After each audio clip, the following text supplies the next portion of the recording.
right, my name is Arthur Miliazza, and I'm here with the Donner MT-1 portable PA speaker. I want to say that I'm very happy they sent this to me to review because I've been wanting exactly a speaker like this for a long time. It's not good for every type of setting. It's about 300 watts. I tried it with a band the other day. It was a 9-piece band. It was very loud, and I just tried it during sound check as using it as a monitor for myself, and it did not keep up. Couldn't hear it. But if you're not with a 9-piece band, like if you've got a solo gig, it's got 2 channels, and they both have XLR and 1/4-inch capabilities. So if you've got like a little background gig or something where you're in the corner with your guitar and you need a portable speaker, this thing is really light. It's got to be around 15 pounds, and you don't need to plug it in. It's got a battery that lasts 4 to 8 hours depending on how much you use it. I've used it a couple weeks off and on, and didn't have to charge it. The battery seems to last a long time. I also really like that each channel has its own EQ knobs. So you can control low, mid, high on the instrument channel and on the mic channel. And there's a knob to adjust the saturation of the reverb, or there's also a delay effect on here, which you can't really change the timing of, so I'm not sure how useful it would be. But at least a reverb like this, you can tell I've got my mic going through it and the keyboard going through it. Well, money is getting cheaper, price is getting steeper. I had a good woman, but I just couldn't keep her. Times getting rougher than rough, things getting tougher than tough. I make a lot of money, but I just keep spending that stuff.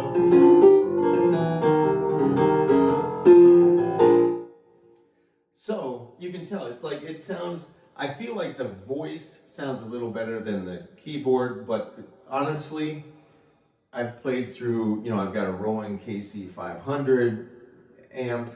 I used to have a JBL powered speaker that I used. I've got a Bose tower. Whenever you put a keyboard through an amplifier, it always sounds crappy to me. It doesn't really sound like a piano. It sounds like a keyboard coming out of a box. So to me, I kind of expect that.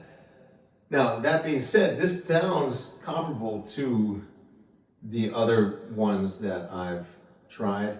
I will say though, at that louder volume, like I mentioned, that it's not really, it loses clarity for a piano.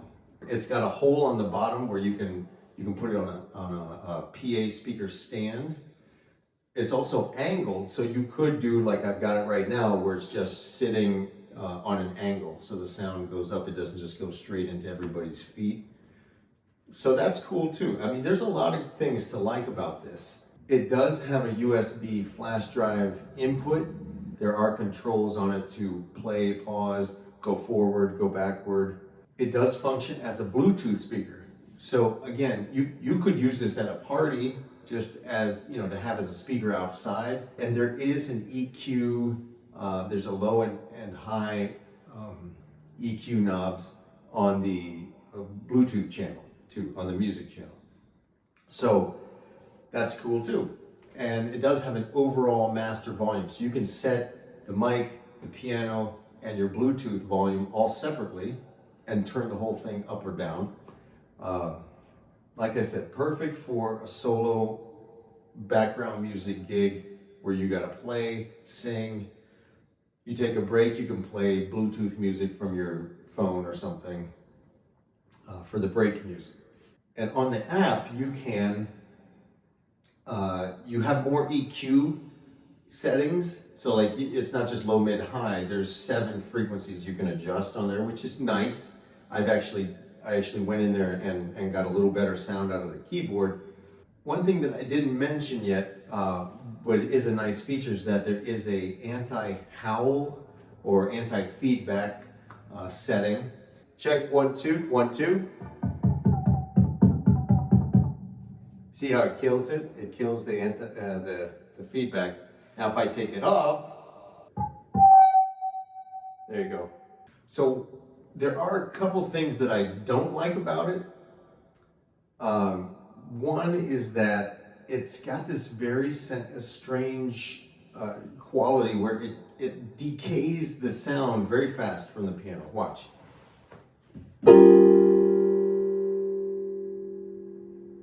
You hear that? It's almost like somebody is actively turning down the volume. So I clocked it. It's about 6 seconds until I can't hear it anymore. Whereas through the internal speakers, so if I take out this, I had this little jack plugged into the headphones just to kill the internal speakers here. So if I have the internal speakers on as well, I clocked it at 9 seconds. So that means that from this, the actual sound coming from the keyboard, it will last about 9 seconds before that decay, before you can't hear it anymore. But when the sound coming out of the speaker, it is like somebody is actively turning down the volume, which is a little strange. It's always like, it feels like somebody's always trying to kill the sound every time.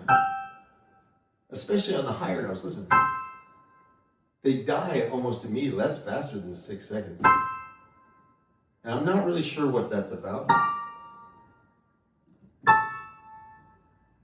So it's like you kind of have to play more notes. So it feels like you have to play more notes for it to like continue the sound. It's very strange. The lower notes hold out a little longer. So that is one thing that I don't quite understand.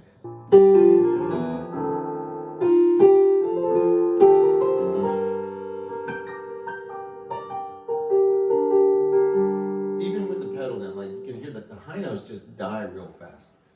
So I guess that, and the fact that it just kind of loses clarity at higher volumes with the keyboard at least, those are kind of the two negatives. Overall, I'm very happy they sent this to me.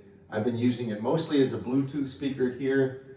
I did have a party a few weeks ago and we used it with the keyboard. We had an acoustic piano and we had a keyboard set up and I used it with the keyboard and it was great. Yeah, thank you Donna for sending this to me. I highly recommend it. The price tag is about $300 on Amazon and I think for most everyday purposes it would be more than adequate for your needs.